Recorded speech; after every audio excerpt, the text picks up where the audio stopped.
E eu fui corrigido aqui pelo Chico, eu voltei no tempo 10 anos, falei que era 2001, você sabe, é 2011. Eu quero ler em Lucas, no capítulo 9, do verso 57 a 62. Lucas 9, de 57 a 62. Leia comigo, por favor. Indo eles caminho fora, alguém lhe disse: seguir-te-ei para onde quer que fores. Mas Jesus lhe respondeu: as raposas têm seus covis, e as aves do céu ninhos, mas o Filho do Homem não tem onde reclinar a cabeça. A outro disse Jesus: segue-me. Ele, porém, respondeu: permite-me ir primeiro sepultar meu Pai. Mas Jesus insistiu: deixa aos mortos o sepultar os seus próprios mortos. Tu, porém, vai e prega o reino de Deus. Outro lhe disse: seguir-te-ei, Senhor, mas deixa-me primeiro despedir-me dos de casa. Mas Jesus lhe replicou: ninguém que, tendo posto a mão no arado, olha para trás, é apto para o reino de Deus. São 3 situações interessantes de pessoas e encontros de Jesus com indivíduos no caminho, na jornada, do mesmo modo que acontece conosco todos os dias. A grande diferença entre o que aqui se diz e o que a maioria de nós experimenta, prova no dia a dia, é a seguinte: a maioria de nós está de fato acostumada aos convites da religião. Os convites da religião dizem: venha para cá, fique aqui, não saia daqui, encontre o seu lugar e permaneça neste lugar, não saia, jamais. É um convite para você entrar em alguma coisa e ficar encaixotado dentro. Além disso, o convite da religião propõe que aquele que aceite o seu convite não tem muita coisa a fazer a não ser cumprir as regras, as normas. A primeira delas é confessar com a boca que Jesus é o Senhor, é uma confissão oral. A segunda delas é, uma vez confessado, aceitar o batismo, que é um rito. A terceira realidade é tornar-se membro de um grupo, dessa sociedade imediata, onde você passa a ter responsabilidades e privilégios. Outra é que você precisa se tornar um contribuinte financeiro para mostrar a sua fidelidade a Deus e ao grupo, sobretudo ao grupo, hoje em dia muito mais aos donos dos grupos. E ainda, a religião dá a suposta garantia de que aquele que assim fizer será um indivíduo sempre bem ranqueado, vai estar sempre com boas patentes aos olhos dos homens. Esse é o modo de ascender no grupo. E esse é um convite extremamente fácil de se aceitar. É muito mais fácil aceitar o convite da igreja do que internar-se numa organização militar, onde o cara tem que acordar cedo, tem que lavar latrinas sem saber porquê, tem que tomar conta da casa do coronel sem muita razão de ser, especialmente num país como o nosso, onde as nossas forças armadas estão muito armadas de extrema inutilidade social. Na igreja ou na religião, você tem também o privilégio de, tendo uma voz boa, cantar, aparecer como um indivíduo que pode ser descoberto, virar um cantor gospel, quem sabe. Ou se você tiver bico hábil, logo logo vão identificar sua habilidade no falar, e em sendo um jovem, você vai se tornar logo alguém chamado para as reuniões da juventude, da mocidade, para falar. se tiver um pouco mais de ousadia, vão colocar você para pregar em lugares. Se for uma igreja organizada em células, você vai ser catapultado para se tornar líder de uma delas. E aí você se torna visível e se torna percebido e ganha um status que vai desde louvores humanos em relação ao seu esforço espiritual, até mesmo aquela capacidade enorme de se tornar um centro, um polo de atração dos olhares para o bem e para o mal, depende do indivíduo. Mas tudo isso ainda nada tem a ver com Jesus nem com o Evangelho. Tem a ver com a sociedade, tem a ver com a maçonaria, tem a ver com o clube, tem a ver com esse chamado para participar e ser notado, enquanto você vai vivendo a vida dizendo, eu sou de Deus. E se perguntam a você por que você é de Deus, você vai dizer, eu sou de Deus por causa dessas coisas. Coisas essas que no Evangelho não figuram entre coisa alguma que caracterize o vínculo de alguém com Deus ou com Jesus. E aqui nós estamos exatamente num momento em que o convite de Jesus se explicita para todo ser humano, totalmente diferenciado dos convites da religião. Olha só, são 3 casos que o Evangelho de Lucas nos apresenta. No primeiro se diz, indo eles, Jesus e os seus discípulos, caminho fora, alguém lhe disse, foi proposta de um ser humano que chegou e disse, seguir-te-ei para onde quer que fores. Ora, essa é a declaração das declarações. Você há de convir que a grande expectativa que o Evangelho vivo tem em relação a nós é que a gente faça declarações dessa natureza. Seguir-te-ei para onde quer que fores. Vamos dizer assim que esse é o sonho de consumo de Deus. Que alguém chegue e diga, Senhor, seguir-te-ei aonde quer que tu fores. Mas Jesus conhecia não apenas palavras, e nunca se impressionou com linguagens, nem com formulações. O Evangelho de João nos diz que ele nunca se dava a confiar às pessoas porque ele bem sabia qual era a natureza humana. E frequentemente a gente lê no Evangelho a declaração de que Jesus, sabendo pelo seu Espírito o que lhes passava no coração, retirou-se, ou foi para algum lugar, ou tomou uma decisão, porque ele não lidava com essas categorias dos códigos verbais. Ele olhava a profundidade do coração. E mesmo diante de uma declaração tão poderosa quanto esta, ele não se impressiona. Seguir-te-ei aonde quer que tu fores. Mas ele olha dentro do coração do indivíduo, lá dentrinho. E ele sabe que o indivíduo tinha muito papo, muita logorreia, muita conversa, muita afirmação assertiva, mas nenhuma assertividade de fato para bancar, para garantir o envolvimento radical com Jesus, indo até as raízes do compromisso. De fato, sendo homem, para, em tendo declarado aquilo, viver conforme aquela declaração. É por isso que Jesus diz, olha só meu filho, olha bem aqui para mim, as raposas têm os seus covis, as aves dos céus têm os seus ninhos, mas eu, o Filho do Homem, não tenho aonde reclinar a minha cabeça. E naquela mesma hora, o indivíduo seguiu o seu caminho. O que isso nos fala?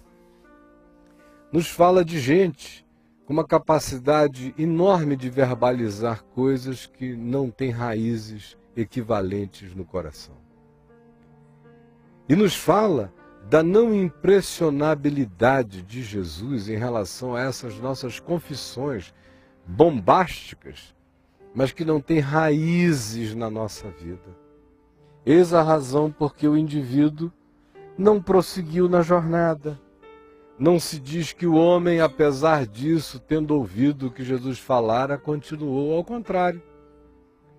O silêncio do texto nos faz crer que a pessoa simplesmente foi embora entristecida. Porque agora, ao fazer as contas, ao avaliar, viu que, de fato, provavelmente o caminho de Jesus passasse por onde ele não tivesse coragem de passar. Aliás, naqueles dias, era muito fácil alguém chegar para Jesus com uma declaração dessa, naquele momento da vida de Jesus, com tantas multidões à volta, com tanta popularidade, com tantas curas, milagres, sinais, prodígios, maravilhas, fenômenos indescritíveis, divinos, vazando e sobejando dele, dava até status. Dizer o meu rabi, o meu mestre, aquele a quem eu sigo, manifesta poderes especiais. E mais, havia ainda a expectativa, não só dos discípulos de Jesus, mas muito mais enganadamente no resto da população, de que Jesus, em sendo o Messias, viesse a ser um Messias conforme a imagem e semelhança que eles tinham construído. Um Messias que, em chegando em Jerusalém, tomasse o poder, desbancasse o sinédrio, vencesse os romanos, libertasse politicamente o povo de Israel. Era um Messias à la teologia da prosperidade e libertação. Uma libertação com prosperidade. E aí, seguir-te-ei para onde quer que fores, era uma declaração que no coração do indivíduo dizia: eu vou te seguir porque eu sei que tu vais terminar muito bem. Eu vou te seguir porque eu sei que o teu caminho vai acabar num trono de glória. Eu vou te seguir porque eu quero estar incluído entre aqueles que receberem os privilégios da tua vitória. Só que tudo numa perspectiva imediata. Meses adiante, pouquinho tempo, 1 ano, 2 a mais. Seria uma espera curta, mas a glória seria certa. Jesus, todavia, vem e diz: olhe bem para mim.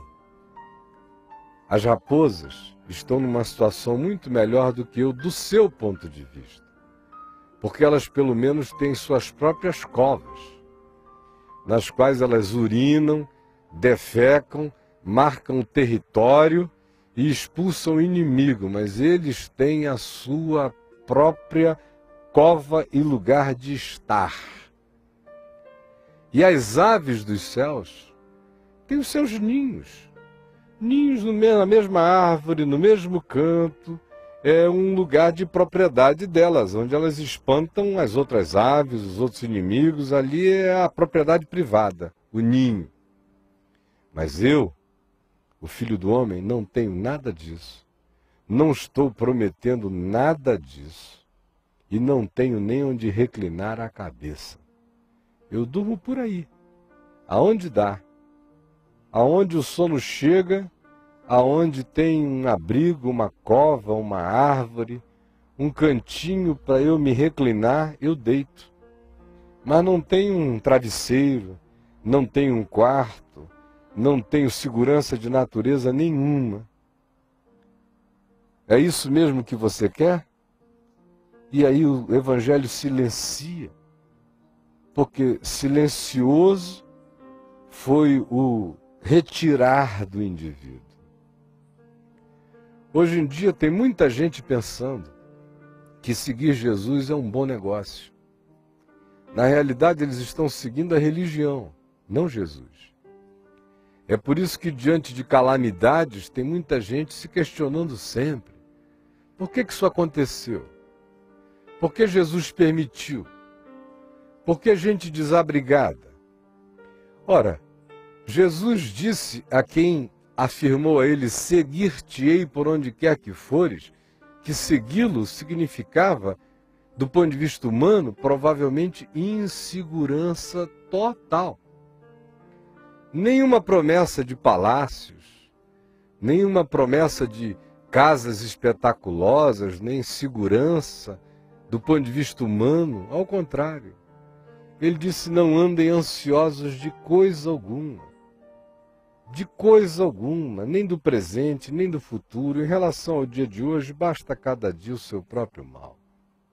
Em relação ao futuro, descanse em mim com confiança total e absoluta, mas não há nenhuma promessa de nada que não seja: busque em primeiro lugar o reino de Deus e a sua justiça, e as coisas essenciais, pão, água, aqueles que são os elementos básicos da vida, todos eles serão acrescentados todos os dias. E tanto mais quanto a mente de vocês não ande desesperada, nem ansiosa, nem preocupada. Mas até aí vai a palavra, até aí vai a promessa do Evangelho. O que passa daí já é teologia de Satanás. Já é a teologia da prosperidade sem Deus. Já é a macumba praticada pelo cristianismo em nome de Jesus. E é por causa de tais promessas falaciosas e mentirosas, feitas em nome de um Jesus que não existe, que quando a situação se complica, a maioria deixa a fé, a maioria desiste, a maioria diz: onde está Deus? A maioria fica com perguntas completamente imbecilizadas. Como é fácil vir com a bravata de dizer: seguir-te-ei para onde quer que fores. Se você fizer uma declaração dessa na igreja, o povo vai dar saltos de alegria. Os pastores vão dizer: aleluia, ganhei mais um, que não vai me deixar sob hipótese nenhuma, virou membro da seita. Agora, com Jesus é diferente. Ele olha aí dentro do seu coração e vê quais são as suas intenções. Tem muita gente pensando, ainda agora, que Deus é impressionável com palavras. Fica cobrando de Deus as declarações que fez, dizendo: tu tinhas que bancares o que eu falei em teu nome. Mas Jesus só banca o que ele próprio falou. Ele não banca o evangelho que eu invente. Ele não banca as minhas criações caprichosas, batizadas com o nome dele. Creia nisso e saiba disso, não há apelação. Aqui nós estamos diante de um indivíduo que, ao vir com a sua bravata e ao perceber qual era a intenção de Jesus de nos levar por um caminho de segurança em Deus, mas que não se estriba em segurança humana, ele disse: eu estou fora dessa, porque na realidade ele não estava disposto às implicações da pobreza eventual, dos sacrifícios, dos tempos onde se tem menos do que mais, dos tempos onde a gente tem que fazer contas com números que nem existem. Existem esses tempos na vida da gente. O apóstolo Paulo diz que, tendo com que comer e beber, estejamos contentes. Esse é o contentamento. Olha, tendo o que comer e o que beber já está bom, está no lucro. Mas as promessas que são feitas a nós hoje pelos homens são todas de Taj Mahal, de empresas, de bons negócios, de prosperidade diversa que nos vai alcançar, de segurança de que nem mal orgânico nos atingirá, de que nós sempre estaremos como cabeça e nunca como cauda na vida. Quando Jesus disse: não existe mais essa coisa de cabeça e nem de cauda, um só é o cabeça. E vocês todos são cauda mesmo. Estão aqui como discípulos do Filho do Homem. Se o Filho do Homem, que é o cabeça, não veio para ser servido, mas para servir e dar a sua vida em resgate de muitos, que dizer dos seus discípulos: o discípulo não é maior do que o seu mestre, do que o seu Senhor. E o maior entre vocês seja aquele que sirva. Esse tempo de buscar ser cabeça e não cauda morreu no Evangelho. No Evangelho todo mundo existe para servir conforme o dom que recebeu, conforme a medida da graça de Deus compartilhada com cada um de nós. Aí o indivíduo, ouvindo isto, simplesmente disse, bom, não era bem isto que eu pensava. Como muita gente que me vê e me ouve agora, fica lá com aquele desapontamento no coração. Por que o Caio tem que ficar sempre com esse balde de água fria em mim? Não, eu não engano você. Eu só estou dizendo o que Jesus ensinou e dizendo que o resto é mentira, meu irmão. Se você quiser seguir a mentira, faça bom proveito do atoleiro na pocilga do engano. Mas se você quiser verdade no Evangelho, é isto que Jesus disse. Eu apenas o repito. E eu não estou aqui tentando aumentar o número de pessoas para uma religião. Eu estou, em nome de Jesus, vendo se discípulos são criados, discípulos do Evangelho, conforme o Evangelho, segundo Jesus, sem brincadeira, sem miragem, sem visagem, sem pantomima, sem cenografia da mentira, pintada diante dos olhos de ninguém. No mundo tereis aflições, mas tende bom ânimo. Eu venci o mundo. Essa é a promessa. Não se turbe o vosso coração. Credes em Deus? Crede também em mim. Na casa de meu Pai há muitas moradas. Se assim não fora, eu vou-lo teria dito. Mas eu vou preparar-vos lugar. E quando eu for e vos preparar lugar, voltarei e vos receberei para mim mesmo, para que onde eu estou, estejais vós também. Essa é a palavra, essa é a promessa que nos foi evangelizada. O que ficar aquém disso é mentira. O que passar disso é maldade, construída por homens e pelo diabo. E o apóstolo Paulo disse que a minha atitude diante do que ficar aquém ou for além do Evangelho é considerar isso maldição, engano na existência, realidade falsificada, com a qual eu não tenho que ter absolutamente nada a ver. O segundo indivíduo que aparece nessa sequência é um a quem Jesus convida. No verso 59 se diz, a outro disse Jesus. No primeiro caso, a pessoa veio e disse, seguir-te-ei para onde quer que tu fores. No segundo caso, Jesus olha o indivíduo, vê nele potencial e diz, segue-me. Ele, porém, respondeu, permite-me ir primeiro sepultar meu pai. São os que protelam e adiam o engajamento para sempre. Agora, o chocante nisso é a gente saber que Jesus está falando aqui de alguém que tinha o potencial. Ele não estava tentando o homem. Se ele visse, como no primeiro caso, que o indivíduo não iria bancar a história, ele já avisa logo. Mas ele vê alguém que tem tudo para seguir. Como há pessoas que têm um recurso interior enorme, têm todos os meios humanamente disponibilizados para irem. Tem a inteligência, tem a disposição, tem a energia, tem um monte de coisa, só falta decisão. E a decisão, nesse caso aqui, tinha a ver com uma libertação de natureza afetiva do ninho e do conforto familiar. O homem, quando disse, deixa-me primeiro sepultar meu pai, não é porque o pai do moço tivesse acabado de morrer, estivesse no primeiro dia da morte, nos preparativos para o enterro. O que ele estava dizendo, olha, enquanto meu pai não morrer, eu não saio de casa. Enquanto ele tiver vida, eu vou ficando por lá. Aí o pretexto é, eu vou ter que ajudar, vou ter que ficar próximo.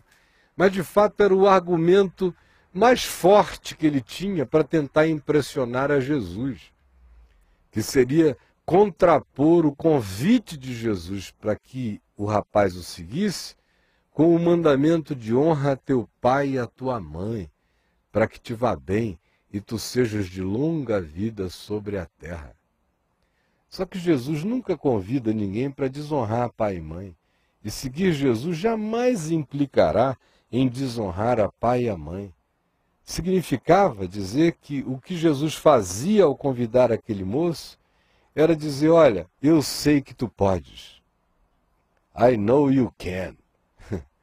Você pode. Eu sei que você pode. E o indivíduo responde simplesmente dizendo, eu poderia, mas deixa-me primeiro.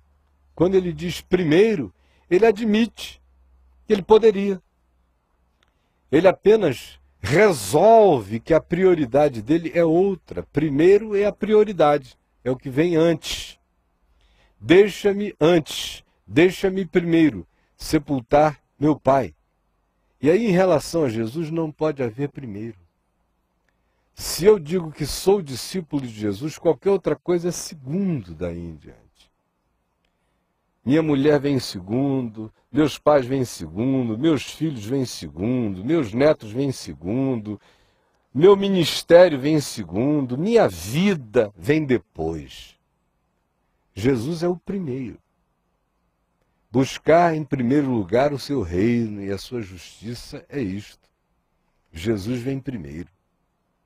E ele disse que quem não tem coragem, por amor a ele, de fazer rupturas quando necessárias, até com pai, com mãe, com irmãos, com gente que a gente quer bem, mas que tenta sequestrar-nos contra o mandamento de Jesus, contra o chamado do Evangelho, quem não tem essa coragem não está apto para o reino de Deus, nem para ser discípulo dele.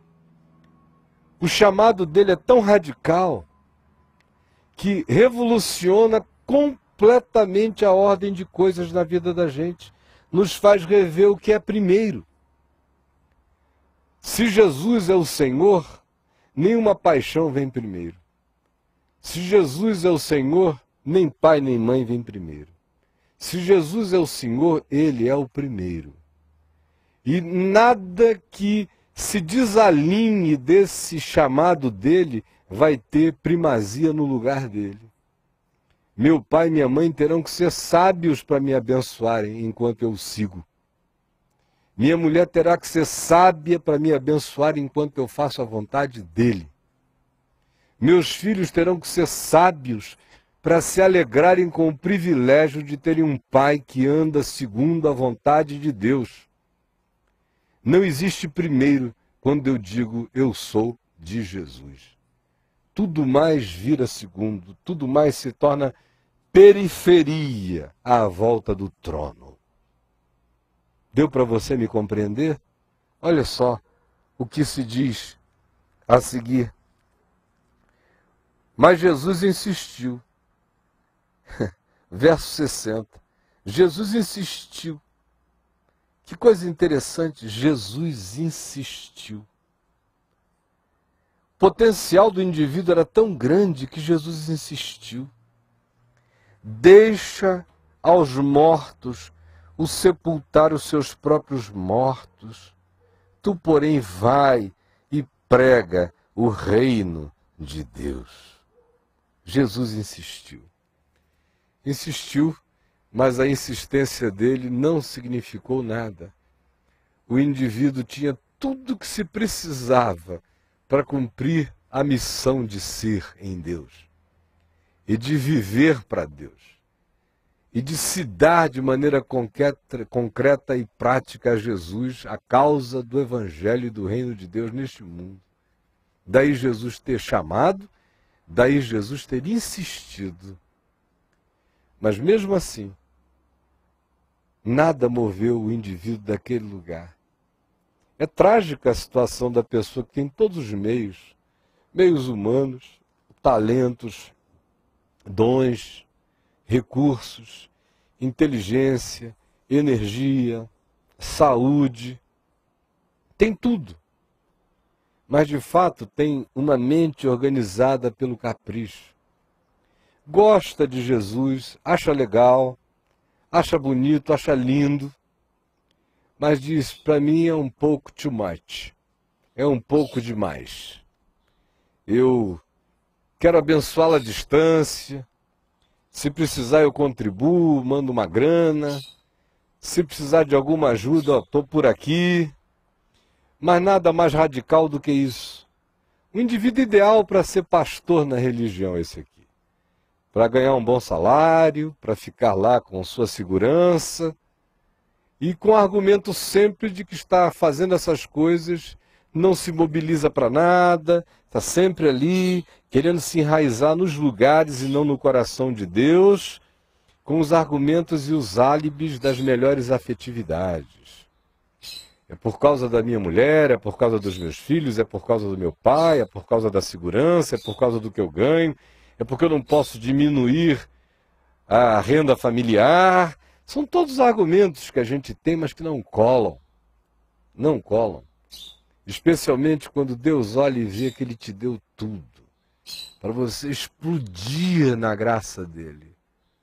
Mas, infelizmente, as paixões, os confortos, as seguranças, as covardias, disfarçadas de bondade e de expressões de existência legal, vão fazendo você se tornar esse indivíduo que diz, Senhor, quando não tiver mais compromisso nenhum aqui ao meu lado, então eu te seguirei. Deixa-me primeiro cuidar das minhas coisas. E Jesus insiste mais uma vez. Olha, meu filho, deixa que aqueles que não enxergaram ainda o reino cuidem dos que estejam morrendo, sepultando corpos. Eu estou convidando você para olhar o invisível e fazer de você não um coveiro da vida, mas um ressuscitador de espíritos, um pregador do evangelho da ressurreição. Mas nem isso foi o bastante, como para muitos que me veem agora, eles apenas ouvem e dizem, puxa vida, eu admito no meu coração que eu não tenho essa disposição, mas ainda tenho aquela esperança de ser salvo pelo fogo. Vou fazer a melhor parte que eu puder na igreja, na religião, porque Deus vai me ver, vai me olhar, mas nada tão radical demais, não é? Aí vem um terceiro caso, que diz o verso 61, que outra pessoa nesse mesmo caminho, nessa mesma trajetória, disse a Jesus, seguir-te-ei, Senhor, mas deixa-me primeiro despedir-me dos de casa. Seguir-te-ei. Talvez o cara já tivesse ouvido a bravata do primeiro, seguir-te-ei aonde quer que fores. Bom, vai ver que a gente não pode dizer onde quer que fores, porque as aves dos céus têm os seus ninhos, as raposas os seus covis, mas os filhos do homem não têm onde reclinar a cabeça. Vai ver que ele não gosta de coisa muito exagerada. Já tivesse ouvido o convite dele a outro, a quem ele disse, segue-me, e o rapaz disse, seguir-te-ei. Mas deixa-me primeiro sepultar o meu pai. E já tivesse ouvido Jesus dizer, deixa aos mortos o sepultarem os seus próprios mortos. Então ele vem com uma adversativa, uma tese de equilíbrio, segundo ele próprio. Seguir-te-ei, Senhor. Seguir-te-ei, Senhor, mas deixa-me primeiro despedir-me dos de casa. No caso daquele que disse, deixa-me primeiro sepultar meu pai, era obviamente um casuísmo. Estava brincando com as palavras, criando um álibi, como eu expliquei anteriormente, de uma afetividade incontestável pelo mandamento, honra teu pai e tua mãe. Ou no primeiro caso, ele tivesse pensado, foi o excesso, foi a bravata, então eu vou ficar aqui no meio, nem tanto ao mar, nem tanto à terra, caminho do meio. Seguir-te-ei, Senhor, tirou onde quer que fores. E também não disse, deixa-me primeiro sepultar meu pai, porque ele disse, ele não é otário, papai não está morto. O outro cara estava dizendo, quando meu pai morrer, então eu te seguirei, isso poderia levar anos, eu vou ficar no meio do caminho. Deixa-me primeiro sepultar, ou deixa-me primeiro despedir-me dos da minha própria casa. Parece uma proposta extremamente equilibrada, razoável, ponderada. Nada contra. O único problema é o ardil mental, é a construção, é o engano, é a tentativa de fazer o game com Deus, com Jesus. É essa ponderação perversa. Porque ele nem precisava ter dito isso. Simplesmente tivesse andado com Jesus, ele ia ter tempo natural de ir em casa, voltar em casa, se despedir dos de casa, beijar os de casa, voltar para casa tantas vezes quisesse.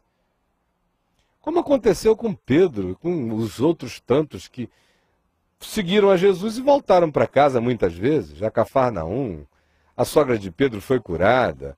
Ele, obviamente, já não era mais um cara preso à geografia. Ele andava, especialmente naqueles 3 anos, foi uma grande mobilidade, mas eles voltavam. Mas esse assunto nunca existiu. Jesus nunca puxou esse assunto, segue-me e não te despede dos de casa. Segue-me e quando teu pai morrer, nem para isso tu terás tempo de vir para o sepultamento. Isso nunca foi um assunto de Deus, um assunto do homem querendo conversa fiada. Aí vem esse cara com essa ponderaçãozinha perversa. E é isso aqui que mata. É quando a gente acha, como diz o Salmo, que é possível guardar coisas profundas no coração, escondidas de Deus. Como se houvesse um recôndito impenetrável. Ele diz, deixa eu criar minha própria ponderação, a minha teologia de discipulado. É muito mais equilibrada. O que eu vou dizer é apenas, deixa-me primeiro despedir-me dos de casa. Mas quando alguém diz, seguir-te-ei, Senhor, o que ele tem que saber é que aí tem um ponto parágrafo e não um ponto e vírgula. Nem uma vírgula, nem um travessão, nem uma continuidade. É ponto parágrafo, com exclamação. Seguir-te-ei, Senhor, e pronto, e ponto. Mas ele inclui uma adversativa de ponderação. Seguir-te-ei, Senhor, mais. Quando a gente diz Senhor, não tem mais, mas. Entendeu? Ou é Senhor, ou é mas. Mas se a gente diz Senhor, não tem mais, mas nenhum. Acabou. Seguir-te-ei, Senhor, ponto. Mas primeiro deixa-me despedir-me dos de casa, já não era pelo ir despedir-se dos da sua casa. Era pelo engano, era pelo auto-engano, era pela subjetividade, era pela pretensão de crer que se poderia criar um caminho intermediário, de colocar uma rédea no chamado de Deus, de fazer reparos ao convite de Jesus. É aí que entra a desgraça da nossa intelecção, a desgraça da nossa vontade superior à vontade de Deus na nossa vida, quando a gente diz que quer Jesus, mas tem ponderações a fazer e tem equilíbrios a trazer. São aqueles que tentam equilibrar o Evangelho. São aqueles que acham que o Evangelho é um pouco demais, radical demais, como eu já encontrei tanta gente. E alguns honestos o suficiente para me falarem. Como, por exemplo, quando eu era pastor em Niterói, uma ocasião, assim que eu falei a primeira vez o conteúdo do meu livro Seguir Jesus, o mais fascinante projeto de vida, ele antes de ser posto no papel foi falado por mim em alguns lugares e ocasiões, até que ele virou um texto escrito. Eu fiz a sequência daquelas falas ali durante uma semana inteira na igreja local que eu pastoreava. E ao final, já num domingo à noite, um senhor me procurou, ele me conhecia desde a infância. E ele disse, escuta, meu querido pastor, você não acha Isso é um pouco demais, não? Eu falei, mas você tem alguma coisa a dizer quanto ao fato de que não foi exatamente isso que Jesus falou? E que não seja exatamente esse o convite dele? Ele disse, não, está tudo perfeito, só que Jesus era Jesus, você é você, né? Eu falei, você não entendeu que eu não sou Jesus e não estou convidando ninguém para me seguir? Eu estou convidando você para seguir a Jesus assim como eu estou seguindo, então diga isso a Jesus, mas não diga isso a mim. Se eu estivesse convidando você para me seguir, seria demais. Uma pretensão de uma arrogância diabólica, de uma megalomania insuportável. Mas não é a mim que eu convido você para seguir. Eu estou tentando me colocar sob o jugo desse convite, sem arredar o pé. Veja você o que você fará com o convite de Jesus, porque esse convite não vem de mim, não procede de mim, não é meu e não é para me seguir. Hoje, você que me vê aí, talvez seja um desses que não entenderam ainda a urgência dessa história toda.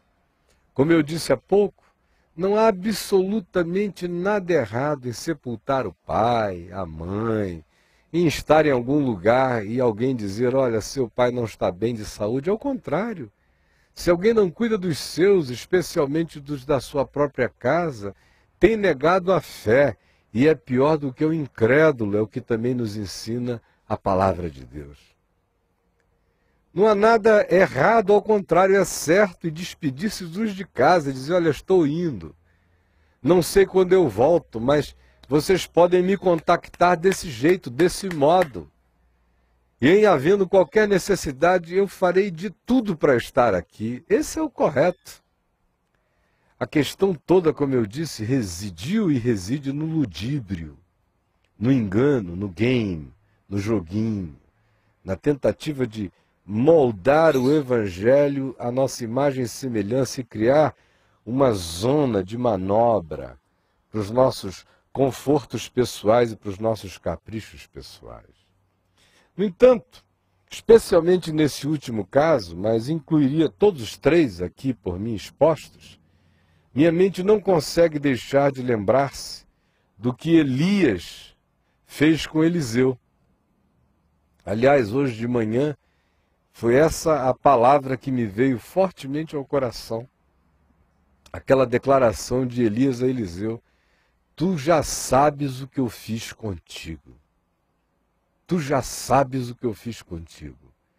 Depois que Elias tinha matado os profetas de Baal e do poste ídolo, e depois que ele teve aquela crise de angústia depressiva quando a mulher de Acabe, a Jezabel, a feiticeira perversa, disse que mataria a Elias por ter matado os profetas de Baal e do poste ídolo, ele saiu correndo e foi acabar se refugiando no deserto do Sinai, no Monte Horebe, numa gruta, onde ele ouviu a voz de Deus que disse, o que você faz aqui, Elias? Sai daqui, vai até a Síria e unge Azael, rei da Síria. Vai até Israel, rei no norte, e unge Jeú, rei no lugar de Acabe. E continua andando e tu vais encontrar a Eliseu. Unge Eliseu, profeta, em teu lugar. Quem escapar à espada de Azael, não sobreviverá a de Jeú. E se alguém escapar à espada de Jeú, não sobreviverá à espada de Eliseu. Aí o Elias saiu e encontrou Eliseu, filho de Safate, de Maalá. E o texto diz lá, no primeiro livro de Reis, que quando Elias viu a Eliseu, Eliseu vinha com 12 juntas de boi arando diante dele, no meio do trabalho. Juntas de bois, arando a terra. E Eliseu segurando ali o trabalho inteiro quando veio Elias e o chamou. E disse, olha, vem comigo, segue-me. E Eliseu disse, deixa-me então ir primeiro em casa despedir-me dos meus. E o Elias disse, vai e volta, porque tu já sabes o que eu fiz contigo. Porque tu já sabes o que eu fiz contigo. Jesus estava aqui dizendo que o chamado dele era infinitamente mais radical do que o de Elias. E em segundo lugar, ele também estava ensinando que o que Eliseu propôs não foi nenhum tipo de jogo, nem de game. Não havia nenhum ludíbrio, não havia nenhuma tentativa de criar uma reserva técnica para equilibrar o chamado conforme o prazer pessoal do indivíduo. E Elias disse, vai e volta, eu vou esperar. E o Eliseu foi, pegou uma das 12 juntas de boi e imolou os bois, ofereceu uma comida, fez uma churrascada para a família e para os amigos, despediu-se de todos, e aí então foi e seguiu ao profeta Elias, e ficou 13 anos seguindo a Elias, antes de Elias ser levado às alturas, e antes de Eliseu fazer qualquer coisa concreta, objetiva, como sucessor de Elias na terra. 13 anos de silêncio, só seguindo a Elias. Jesus disse, olha, em outras palavras, eis aqui está quem é maior do que Elias. E o chamado de Elias era ainda para se carregar uma espada. O meu chamado é para que se pregue com a espada que sai da boca o evangelho do reino de Deus. E eu sou maior do que Elias.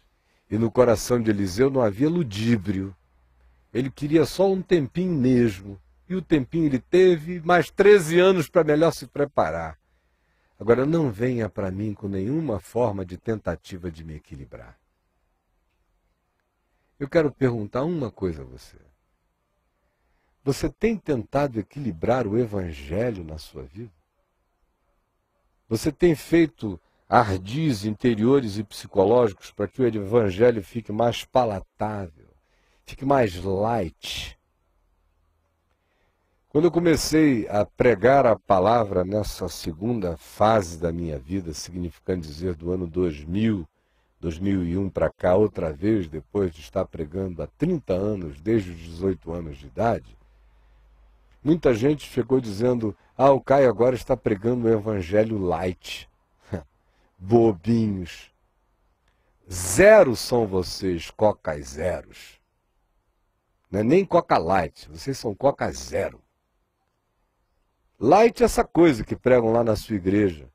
Dizem que se você puser dinheiro, você está garantido. Se você virar cantora gospel no palco da igreja, ou cantor, ou membro do coral, você está garantido.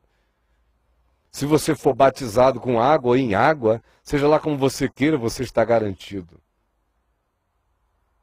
Light, zero para você, meu irmão. O negócio aqui não tem arranjos. Eu não estou aqui para equilibrar o evangelho na minha vida. Eu estou aqui para equilibrar a minha vida no evangelho. Eu não estou aqui desejoso de diminuir ou suprimir ou tirar nada do evangelho. Meu único desejo é um só. Senhor, me insere no evangelho segundo a tua vontade. Quem não entendeu isso é porque o Deus deste século cegou o entendimento dos incrédulos para que eles não deem crédito no evangelho, para que não sejam salvos pela verdade. Esta é a palavra de Jesus nesta manhã.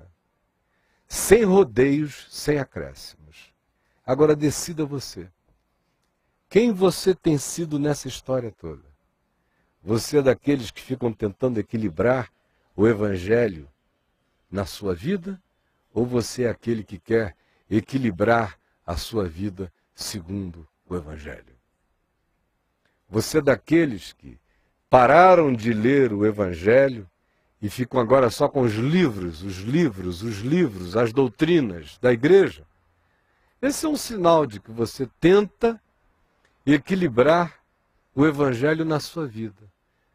Porque aquele que de fato quer equilibrar sua vida no evangelho, não faz perguntas, não diz, Senhor, deixa-me primeiro, deixa-me antes, seguir-te-ei mas. Nada disso existe quando a gente simplesmente diz, eu sou, eu quero, eu vou. Aí tudo mais acontece, porque Jesus não veio para separar marido e mulher, a menos que o marido seja um diabo. Aí a palavra de Deus diz, fique livre. A menos que a mulher seja uma megera perversa. Ou, se não houver amor entre vocês, porque em não havendo amor, nada aproveita, nada é verdade. Mas, do contrário, não há nenhum convite no Evangelho para quebrar vínculos verdadeiros, amorosos, sinceros. Não há nenhum tipo de intransigência no Evangelho contra a naturalidade do curso da existência. Agora, existe uma intransigência total no Evangelho quanto ao ludíbrio, ao engano, à falaciosidade, à vontade de arranjar escaninhos e lugares secretos onde a gente pensa que Deus não penetra. Aí a gente bate na rocha. Aí a gente dá de testa na esquina, pá, e fica com marcas perenes, como eu tenho aqui, ó. Cacetada de uma quina, de parede, com 6 anos de idade, nunca saiu da minha testa. Tá! Aí, meu amigo, é pular de cabeça na ponta da espada. Não brinque disso. E nesses dias tão graves, mais do que nunca, é isso que eu tenho a dizer. Não tente equilibrar o Evangelho na sua vida. O chamado é para que nós equilibremos a nossa vida no Evangelho. Portanto, não existe nada que venha primeiro. Não existe nada para se interpor. Não existe nenhuma ponderação a ser feita. Só existe um chamado, um convite. E a resposta é, eu estou aqui, Senhor. Sem acréscimos, sem questões, sem ponderações, sem qualquer reparos a supostos exageros divinos. Você me compreendeu? Vamos orar então juntos. Vamos. E o meu convite a você é para que você se curve diante de Jesus. Para que você reveja toda a sua vida e aquilo que vem primeiro. Quem vem primeiro? O que é primeiro? O que é mais importante mesmo? Pare de se enganar. Pare de fazer de conta. O que vem primeiro? O que vem primeiro? E ouça os ecos da voz de Elias a Eliseu. Tu sabes o que eu te fiz. Senhor Jesus, eu sei o que tu me fizeste. Eu conheço o privilégio e a responsabilidade. Eu sei que nada mais vem primeiro. Ninguém vem em primeiro lugar. Eu sei que todos os meus amores foram secundados. Eu sei que todo e qualquer capricho caiu por terra. Eu sei que nem pai, nem mãe, nem esposa, nem filhos, nem irmãos, nem amigos, ninguém vem primeiro. Nem os netinhos preciosos, ninguém vem primeiro. Tu és o primeiro. E se ninguém entender, que eles saibam então que tu és o único. O único. O único. Se eles não quiserem vir em segundo, viverão para assistir o fato de que tu és não só o primeiro, tu és o único. Eu quero te pedir, Jesus, por todo aquele que ouve e vê nesta manhã, ou tarde, ou noite, em volta deste planeta, e rogar que as desculpas acabem. Nós temos te tratado como se tu fosses Baal ou um ídolo, como se a gente pudesse ter ludíbrios, enganos e voltinhas e joguinhos a brincar contigo. Ajuda-nos a aceitarmos o convite, sabendo que é um privilégio. E também permite-nos chegarmos sem bravata, sem dizer que iremos aonde quer que tu vás, porque tu vais e foste a lugares por mim que eu não tenho coragem de penetrar. Tu desceste ao inferno, ao Hades, para que eu lá não fosse. Tu te colocaste na mais profunda sepultura da morte, para que eu não morresse essa morte. Eu não posso ir aonde tu vais, eu só quero ir aonde tu me chamares para ir. Então salva-me das bravatas, porque tu não és o Deus das bravatas. Eu te peço, Jesus, que tu também me salves e salves a todos aqueles que estão nos vendo e ouvindo agora, de ficarmos com adiamentos, agora não, agora eu tenho que namorar, agora eu tenho que ter esse filho, agora eu tenho que terminar essa faculdade, agora eu tenho, seja lá o que for, como se o teu chamado nos inviabilizasse para a vida. Ao contrário, tu nos chamas para que tu sejas o primeiro em nós, no centro da vida. E seguir-te é andar contigo, não necessariamente abandonar pessoas, vínculos, relacionamentos, é andar contigo e levar-te para dentro da vida que nos cerca, a menos que aqueles que nós amamos não queiram te amar e nos repudiem por causa do teu nome. Do contrário, seremos sal da terra e luz do mundo, no ambiente imediato das nossas vidas e também para além de nós, aonde quer que tu nos semeis. E salva-nos, Jesus, de ficarmos querendo equilibrar a Deus, de queremos desenvolver um evangelho light, a nossa imagem e semelhança, ou conforme as peculiaridades do nosso engano, auto-engano, capricho, preguiça, covardia ou dissimulada maldade. Tu és o primeiro, tu és o único, tu és o Senhor. Por favor, Espírito Santo, escreve a ferro e fogo essa palavra no meu coração e no coração dos meus irmãos. É o que eu te peço, em nome de Jesus. Amém. Amém.